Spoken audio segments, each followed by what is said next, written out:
Hi. So I am going to get back to the reviewing films I've watched recently on streaming and giving my, fresh uh, reaction to them. Um, so that'll be Blue Review going forward. I still will hit some actual Blu-rays from time to time, as I have recently, but I wanted to get back into that kind of flow. I've seen a lot of films since I've done them last, and not all of them are really worth talking about. Some of them might be so bad that they're worth talking about to jeer at, but it's been a while, so I'm just going to give some basic, basic lowdown on these things and what I think, and just basically what they're about, how I felt, upon the first and probably so far only viewing of them. Um, so I'm going down the list here, and I've got so Saint Maud. So this was one that was, I believe, from 2019. It was an A24 film, and of course, A24 is a up and coming, trendy, semi indie distributor that's been known to take a lot of chances on their material, and they're kind of slowly breaking into the mainstream as some of their movies have gotten pretty acclaimed and awarded, like Room and Uncut Gems and several others. But Saint Maud was a recent one that was basically a horror movie, and the marketing was a little ambiguous, and the discussion in the A24 Facebook group that I had belonged to, I think I finally left, and that's a long story, but not very interesting either. But there's always a lot of heated discussion on those boards, and a lot of things. A lot of the people who are posting are kind of newbies to cinema in general, and they've kind of hooked on to A24 as like a cool label, kind of like a cool record label. With music. And so, but that's not a guarantor of quality that's on A24, and so the people who are have a little more nuanced view of films, which I hope I'm one of them. I don't know. Kind of get impatient with some of the ranting because, so especially since they keep returning to a handful of films, the films of Ari Aster and the films of Robert Eggers and the films of the Safdie brothers. I think I'm saying their name right, and not much else. Just those, and each one of those filmmakers or Safdie brothers, two filmmakers, have only made like two or three features tops each. So yeah, they keep really getting back to the same things over and over again. And I don't know how many times you can really praise that stuff.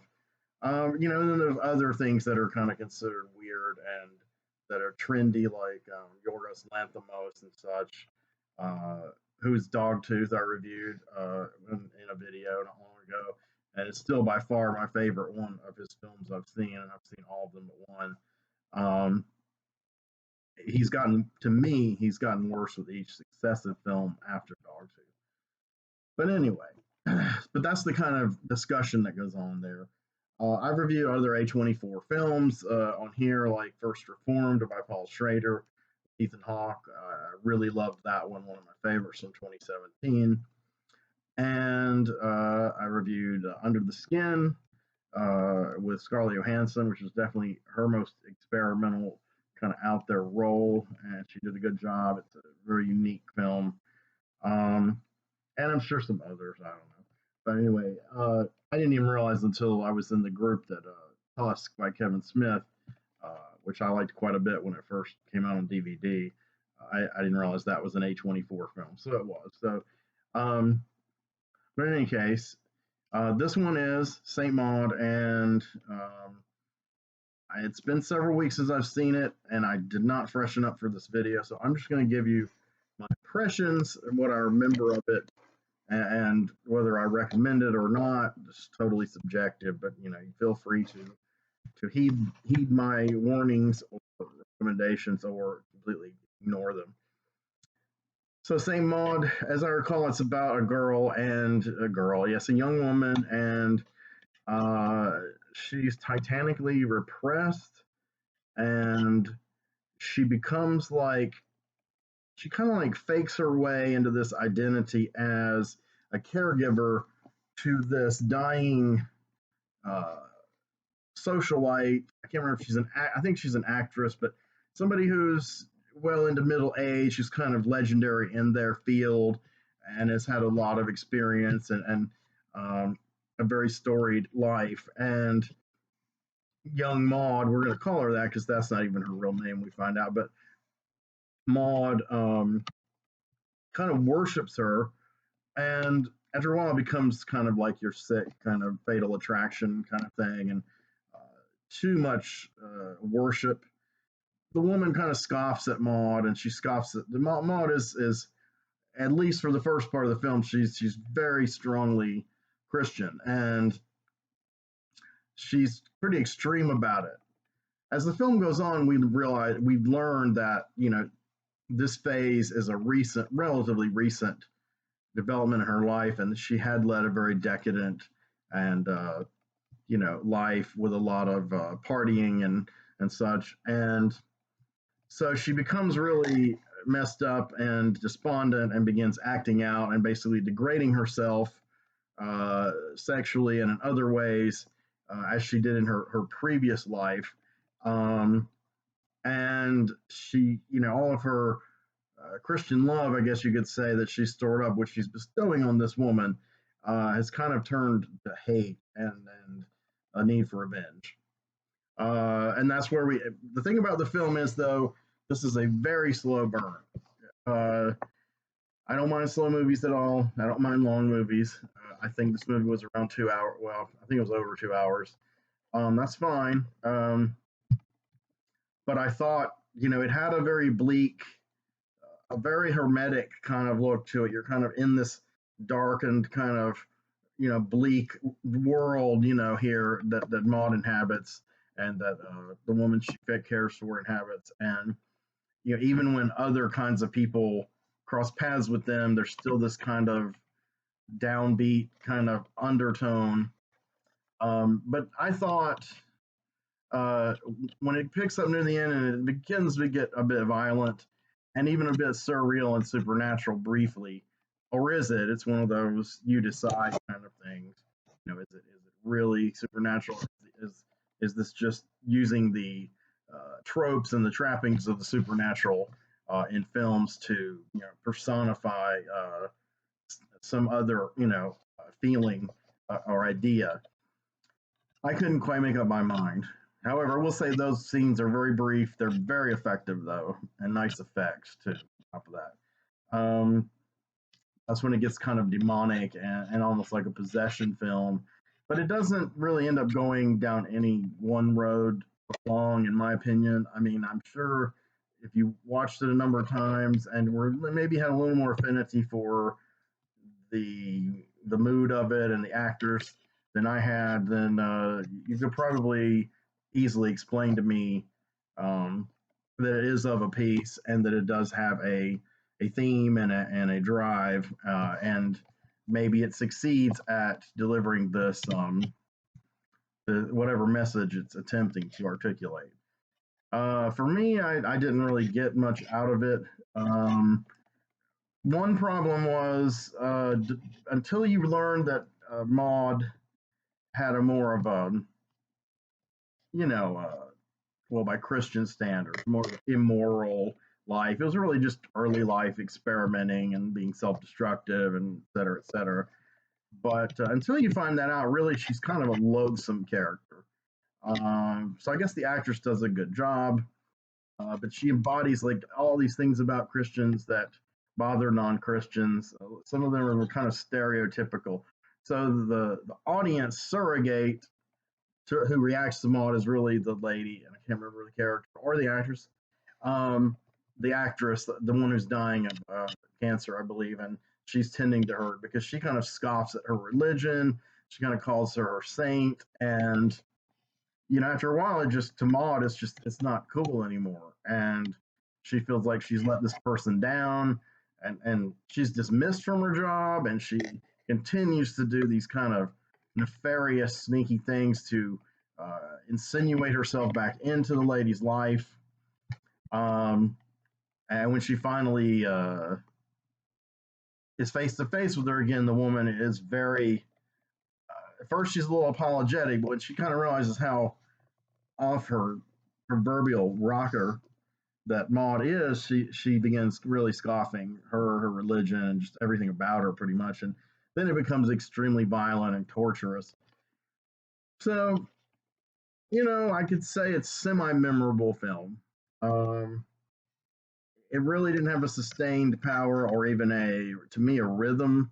Like I said, it picks up near the end, and like near in the third act, you start to really kind of see that Maud is really, relapsing into a life she had uh, before she became, I guess, born again, saved by Jesus. And uh, so but that gives it kind of a double creepiness because she still has this holier than thou thing, but she's also like really consumed by all these negative feelings of self abjection and self destruction and really destruction towards this woman who she believes has rejected her love or whatever. And I don't know if it's really a romantic love.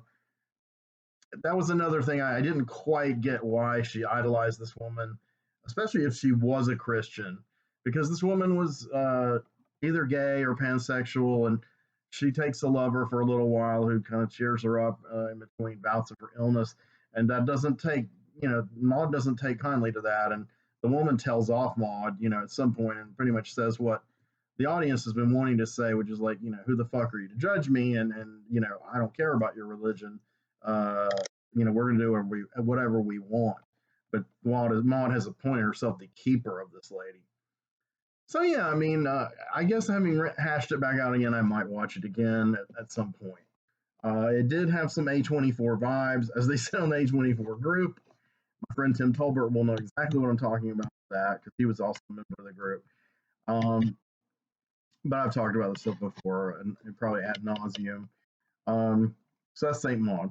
So around the same time, if I can cheat here on my list, around the same time I saw one called Jennifer's Body. Okay, so some people whose opinions I really valued about horror films surprisingly said it was one of the better ones of recent years. Um, it is a horror film. It's violent, it's gory, it's over the top, but it's also a comedy. I guess a dark comedy. It's kind of satirical. It was written by Diablo Cody, who's a very uh, celebrated genre writer and cult screenwriter since she did Juno, and that kind of broke her. And since then, her career has kind of critically and commercially started to dwindle. Um, the director, I believe it's Karyn Kusama. I might be saying her name wrong though. And she did a pretty good film called Girl Fight with Michelle Rodriguez quite a number of years ago. And since then, she's done mainly very commercial films, including some that are just absolutely horrible. And I can't remember what they are, so you might not agree with me. But definitely more pandering kind of films. So Jennifer's Body, I guess, exists in this some kind of nether realm between all this. It's kind of redolent of a Joss Whedon kind of vibe, like where the main characters are teenagers, they're in high school, um, and I said to Tim Tolbert, I said, it's obvious that the writer and the director have watched Heathers like 5 million times, and then he said, here's a video where the director praises Heathers and analyzes it. So I'm like, yeah, definitely. At least he's not denying it. Uh, it was a bit too glib for me. It didn't have the what I consider the genuine nihilism kind of under Heathers, that really black sense of humor, which maybe has become a cliche. Fuck me gently with a chainsaw and so on over the last 30 years. Um, of it being a cult movie, but I love Heathers, and I have not reviewed Heathers, but I do have it on Blu-ray. Um, it was a nice tonic after the decade of the teen movies of John Hughes, some of which I like, but a lot of which I do not care for. And there were other examples that really were uh, much worse. I mean, stuff like the Porky's films and those kind of films. So at the end of that decade of the 80s, Heathers was really, like I said, like a tonic for that stuff, um, a palate cleanser. This film does not have that ability. It fits too squarely in the contemporary horror, contemporary uh, kind of cheesy horror comedy. I don't know. Like I said, somewhere between Joss Whedon and Lucky McKee and Bring It On and Heathers. It's just like these weird elements, but I don't think it's that successful. Um, it kept me engaged. I wanted to know what the hell was going on, and not just so much I was so entertained by it, but really it was hard to tell what the fuck was going on. Amanda Seyfried is the star, and she's kind of a doe-eyed beauty, blonde beauty. She was Becky Briggs in Twin Peaks: The Return. She was okay in that. I can't say she was a good heir to Shelley and Bobby as a character, but she was all right. And then she was great in First Reform in a dramatic role, really, really, really strong, and playing a Christian and who was very relatable.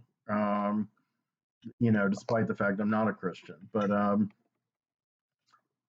this movie, I think it's a little too earlier in her career before she did those two, and uh, she kind of has this. And I know it's the direction of the writing; it's not really her fault, but her look is just totally inappropriate for the kind of character that she is on paper. They have to kind of frumpy her up and give her big glasses and pretend like she's this dork and everything. When they could have just cast a girl who had unconventional features and wasn't blonde, maybe who genuinely wore glasses and maybe was a dork, or at least who could play one convincingly, and not be like, there's a scene where she takes off her glasses and lets her hair down, and then she basically looks like all the other girls in high school who supposedly spurn her. Um, and Heathers, Winona Ryder was beautiful, and to me more beautiful than the Heathers. Veronica, her character, was more beautiful than the Heathers, but she had a distinct look from the Heathers. She was preppy, but she had the black hair and there's with that Winona Ryder casting is the echoes of um, Beetlejuice or Fresh at that time, so the kind of goth thing. Um, like I said, the more I talk about these other movies, the more I think Jennifer's Body's kind of a bomb. Uh, a great stunt casting as Jennifer, the vapid, sexy, everybody desires girl in high school, and that was about Megan Fox. And I made the, I don't want to say mistake maybe, but of saying what I thought about Megan Fox to a woman on Facebook, and she got really angry at me because I said, I don't find her attractive at all, and this young lady was like, well, listen, I'd fuck her, and I'm not even a lesbian. And it's like that's not really how I rate actors or creators. I mean, there are some, yeah, that you would like to, for sure, but my picks are probably very different than Megan Fox. Um, I would say most of the women that I've known in real life are, by my standards, are vastly more attractive than Megan Fox. Um, Megan Fox to me is like an adolescent jerk off fantasy, and therefore, like I said, she was great stunt casting, and she's pretty good in it. But again, she's got the deadpan, the quips, the one liners, the Joss Whedon isms, and essentially she gets gang raped by this ridiculous band. They're kind of like this modern rock. Uh, I don't know if you know that genre. I'm sure you do, but it's kind of like the bands that came after grunge, where they're kind of like collegey bands, but they also kind of have that yeah kind of vocals and kind of like a slow part and then a heavy part and then some angst-ridden parts of lyrics. King Crimson did an incredible satire of modern rock with their song "Be Happy with What You Have to Be Happy With." I think it's the name of it, where they kind of stylistically imitate that kind of band and also bands like Tool and kind of like and good-heartedly in a way because Tool really kissed up to King Crimson because they were big fans, and I think they toured with them at one point. But anyway, to me that was a good on the nose parody, using a very Zappa-like thing. We're using the style that you're making fun of, and it's perfect, you know. But this band is kind of like, I think the joke is supposed to be they're trying to be devil worshippers and gain power from Satan and sacrifice virgins. And so, what would be more ironic and nudge, nudge, wink, wink, ha ha, than instead of a satanic band being black metal and corpse paint, that they would be like a kind of bunch of kind of preppy jock guys and average dudes and play this kind of music, this wan kind of soulless kind of boring music. Um, so yeah, it's funny. I mean, it's cool for 5 minutes, but the joke continues and continues and continues to try to connect with us long after we've gotten over it. We want to get on to something else, okay? And yeah, I mean, the effects are good. It's very dark. It's very graphic, sexually and violence wise. Basically, the two girls go out drinking. They go to see this band. This is early in the movie. And, there's this little town they all live in called like Hell's something. Again, it's a kind of an in joke or, pun or, something you're supposed to mock. And then that's fun. I mean, I make up place names like that. Some of my stories and character names, but that are obviously, being glib and satirical. It actually was a cool name, but I can't remember the name. I think it had hell in it though. But it's like a small town, and they're at the club when this band is playing, and a fire starts and kills a whole bunch of people, and it becomes kind of a cause célèbre.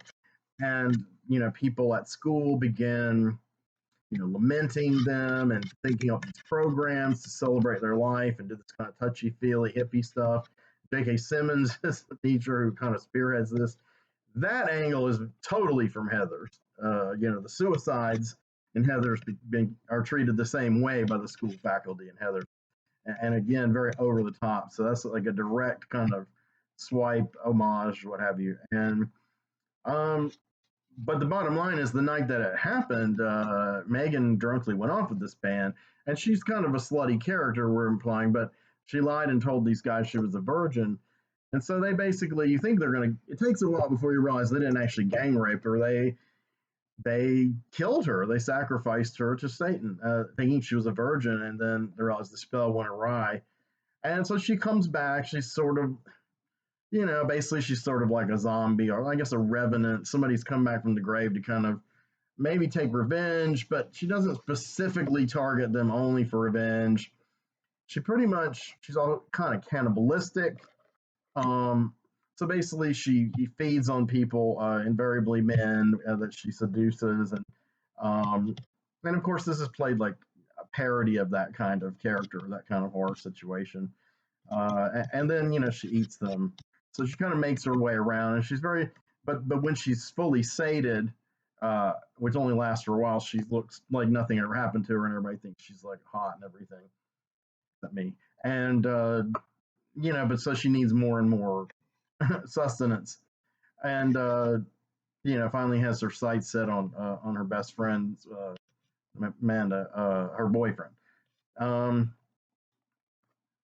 so I don't know, and so then it becomes like a cat fight kind of thing between the two of them, with violence and tons of one-liners and lots of like kind of dramatic emotion that really is silly, and I guess trying to be silly. It's like you really don't care about the characters, and I don't guess you're supposed to. So I didn't. I don't know. It's the whole like super irony, glib postmodern style thing with this is, I guess it's just not my sensibility. I'm gonna have some tea. So that was Jennifer's Body. Amanda Seyfried went on to bigger and better things. So let me see. I may have time for one or two more movies. I'm doing these, for me very quickly. Let's see. How about Sunshine? So that was Danny Boyle directed. It was written by Alex Garland. They were following 28 Days Later, which was a huge hit for them. Another homage kind of film.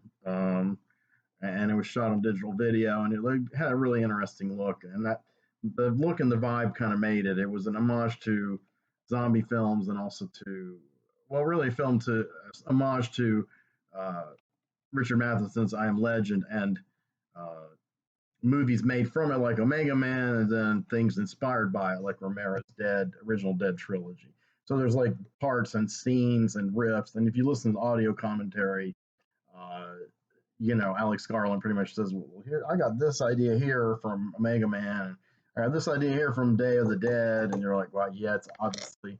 But I liked it. I was dreading watching it when it came out because I was so disgusted by how blatant it was ripping off films that I liked. But I did enjoy it. I liked it for a while. I watched it pretty regularly. I have not seen it in a long time. I sold my DVD.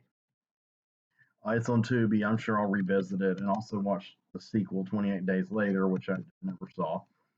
But that was the two of them together. Then they made a film called The Beach, based on a novel, and it had like Leonardo DiCaprio, and it just seemed dull to me. I'm not really into him too much. Um, but anyway, Sunshine is following on where they get back together and do another genre film. And of course, in the wake of that, Alex Garland's gone on to direct his own scripts that are still in this vein, genre vein. And of course, Ex Machina was great, and Annihilation I thought was brilliant. And Sunshine is it shows his building talent as a writer. And I mean, the visuals are good. I mean, I'm not a fan of Danny Boyle's films generally. Some of them I strongly dislike. Most of them I'm just like, whatever. He's kind of a hack, so some of his movies can be great. They always look good. They always have great photography. So him and Garland together, as in 28 Days Later, they make a good pair. They bring out the best in each other. And this film had a pretty interesting cast. It had Benedict Wong, who went on to play Wong in the MCU. Early role, I didn't even recognize him at first. It had Michelle Yeoh in one of her not very earliest, like James Bond, but fairly early post Crouching Tiger roles, which she became more well known over here. Um, Cillian Murphy from 28 Days Later, um, and I was trying to think if there's some other people that I was familiar with. There was, and I'm just having trouble. Oh, Chris Evans. Chris Evans before Captain America, before Snowpiercer. And they're all great. Michelle Yeoh's great, of course, and Cillian Murphy's great. He's kind of the main character. Oh, and Rose Byrne is in it also. She's really good. I haven't seen her in very many movies, so I can't really comment on her work. Except for the X-Men uh, prequel movies, and I didn't like them. It's not because of her. It's not your fault, Rose. But she's really good, and Chris Evans is really, really good. And this was probably his most serious role during that whole period of his career. It probably was around the time of Fantastic Four, maybe, yeah, well before Captain America. Uh, yes, and so those actors, Benedict Wong is pretty good. He's not in it as much. Um, Basically, they're trying to reignite the sun. The sun's going out, so the Earth is freezing. It's kind of like a sort of like Snowpiercer in a way.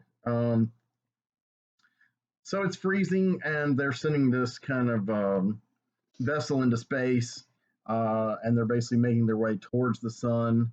And as we open, they're nearing Mercury, and basically they're going to drop this payload, which is going to be kind of like this huge, I guess, fusion bomb, or it's got to be nuclear of some kind, but it's supposed to reignite the core of the sun. And if it doesn't work, humanity's pretty much finished. If it does work, then you know they say, well, you'll start to see some light. One of the characters tells his I think sister a the last long distance call they can make. So this one has echoes of a lot of different kind of sci-fi films that are kind of dealing with uh, kind of regular kind of people in kind of a odd crew with the high technology and suspense. So that's kind of like Alien.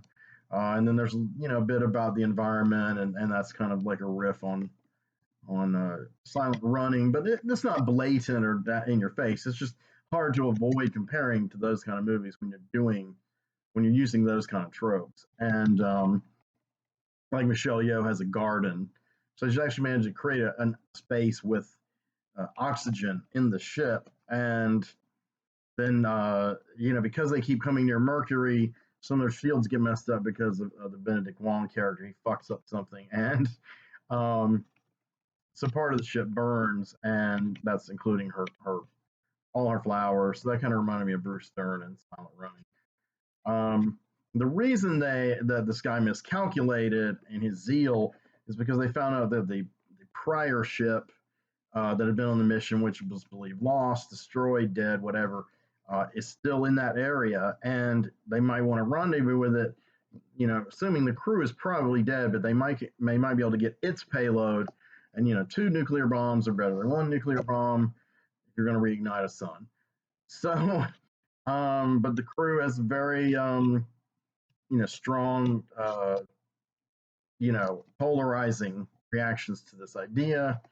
And one by one, the crew gets killed off for various reasons. Things that happen with the shield accident, the shields being taken off, and the burning that kills the captain and another character. Um, the guy who was responsible for it, he kind of goes insane. Um, but then toward the end of the movie, you find out there's someone else on board. They're trying to talk to the computer, and the computer realizes this because they're kind of scrambling to be able to eject this payload basically before I guess they all kind of burn to death. And then, but so for a minute I thought they were going to do a HAL 9000 and the computer was going to turn on them. The computer observes that there is another passenger. So what we learn is that when they rendezvoused with the older ship, which everyone was dead, everything was turned to dust, and they barely got out alive. A couple of them died getting back to the ship. Their captain, who they'd seen a video of there, the captain is totally insane. He's kind of burnt and scarred. He looks like he's naked. I don't know how he sustains himself. I mean, he's been in deep space and then he's been around all this intense heat and he has no clothes and no food. They kind of portray him kind of like this superhuman, maybe he's mutated kind of villain, and he's kind of like stalking them. So it does have this kind of alienish thing, like, who's the guy going to get next and who's going to survive or will anyone survive and be able to complete this mission? So it gets pretty desperate toward the end because this guy starts, wiping everybody out until there's just Cillian Murphy and Rose Byrne and that guy. And it's pretty interesting. I won't give away the ending, whether they succeed or not. It's not really amazing revelation, nor is it anticlimactic. It's kind of, maybe what you might expect will happens. But visually, there's some great stuff in it, some great acting. I wouldn't say it's a classic, but I definitely think it's really worth watching.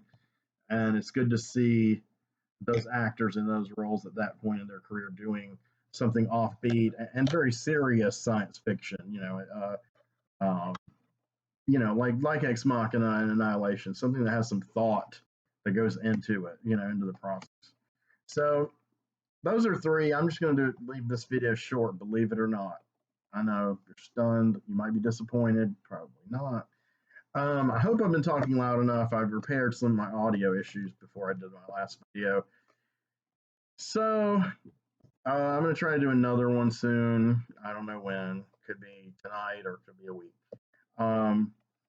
But anyway, I just wanted to kind of get this ball rolling again and just talk about some movies I've seen recently and tell you what I thought about them. And so if I were going to do like a Siskel Ebert kind of summation here at the end, I would say Saint Maud. I would say that I recommend Sunshine. I don't recommend Jennifer's Body, but it is a curiosity piece. And Saint Maud, I tenuously recommend it. It's more than a curiosity piece, but I can't go, wow, you've got to see this. And I can't really say that about Sunshine either, but I do think you should see it. So I haven't reviewed anything really, really, really awesome this time around. But I mean, despite what I said about Jennifer's Body, I haven't reviewed anything horribly awful either. So, it's just kind of a mediocre episode, I guess. So take care, and I'll be back soon. Thank you.